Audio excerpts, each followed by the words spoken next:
have a statement here, and then I'd be glad to take a couple of questions, and then I will turn the meeting over to General Scowcroft for any follow-up. The people of Latin America and the Caribbean have sacrificed, fought, and died to establish democracy. Today, elected constitutional government is the clear choice of the vast majority of the people in the Americas, and the days of the dictator are over. Still, in many parts of our hemisphere, the enemies of democracy lie in wait to overturn elected governments through force or to steal elections through fraud.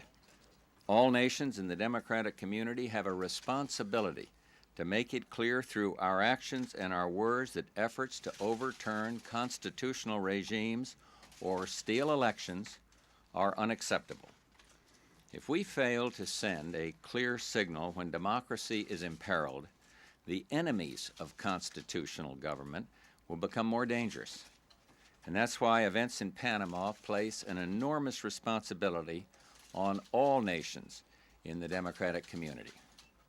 This past week, the people of Panama, in record numbers, voted to elect a new democratic leadership of their country.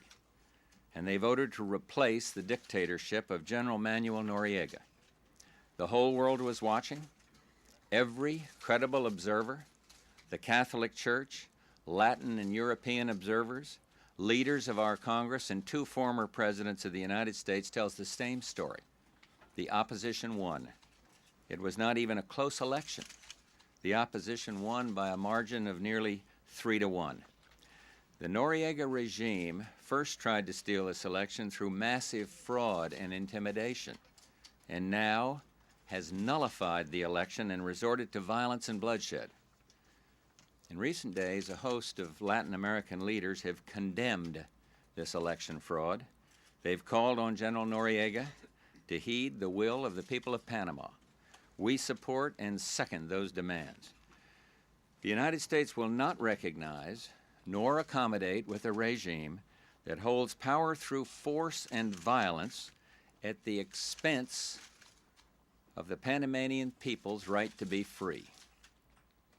I've exchanged these views over the last several days with democratic leaders in Latin America and in Europe. These consultations will continue. The crisis in Panama is a conflict between Noriega and the people of Panama. The United States stands with the Panamanian people. We share their hope that the Panamanian Defense Forces will stand with them and fulfill their constitutional obligation to defend democracy. A professional Panamanian Defense Force can have an important role to play in Panama's democratic future. The United States is committed to democracy in Panama. We respect the sovereignty of Panama, and of course we have great affection for the Panamanian people. We are also committed to protect the lives of our citizens, and we're committed to the integrity of the Panama Canal treaties, which guarantee safe passage for all nations through the canal. The Panama Canal treaties are a proud symbol of respect and partnership between the people of the United States and the people of Panama. In support of these objectives, and after consulting this morning with the bipartisan leadership of the Congress, I am taking the following steps. First, the United States strongly supports and will cooperate with initiatives taken by governments in this hemisphere to address this crisis through regional diplomacy and action in the Organization of American States and through other means. Second, our ambassador in Panama, Arthur Davis, has been recalled, and our embassy staff will be reduced to essential personnel only. Third, U.S. government employees and their dependents living outside of U.S. military bases or Panama Canal Commission housing areas will be relocated out of Panama or to secure U.S. housing areas within Panama. This action will begin immediately. It'll be completed as quickly and in an orderly a manner as possible. Fourth, the State Department, through its travel advisory, will encourage U.S. business representatives resident in Panama to arrange for the extended absences of their dependents wherever possible. Fifth, economic sanctions will continue in force. Sixth, the United States will carry out its obligations and will assert and enforce its treaty rights in Panama under the Panama Canal Treaties. And finally, we are sending a brigade-sized force to Panama to augment our military forces already assigned there. If required, I do not rule out further steps in the future. The United States and all democratic nations in this hemisphere hope that a peaceful resolution can be found to the crisis in Panama. And we urge all those in Panama, every individual, every institution, to put the well-being of their country first and seek an honorable solution to this crisis. The way is still open. Thank you. God bless. Are you willing to drop the drug charges against Noriega?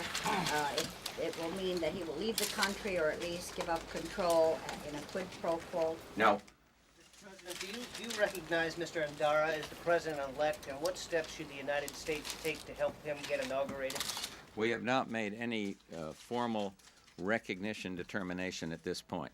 Mr. President, we understand that you've been trying to We have been talking to our other countries in the hemisphere on that point, I might add, Terry, but we have made no official determination. We understand you've been trying today, sir, to get other leaders in the hemisphere to agree on a joint statement of condemnation of Noriega, and I wondered if you could give us a progress report on that diplomatic effort, sir. Well, one, I have not, by joint statement, encouraged a joint statement in which the United States would participate.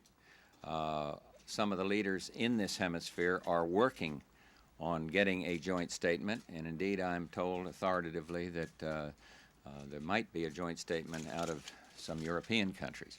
But we would encourage countries in this hemisphere to either jointly or personally make strong statements. And I believe that I want to say 10 countries have already made individual statements, and now I think the next collective diplomatic action is going to be at the OAS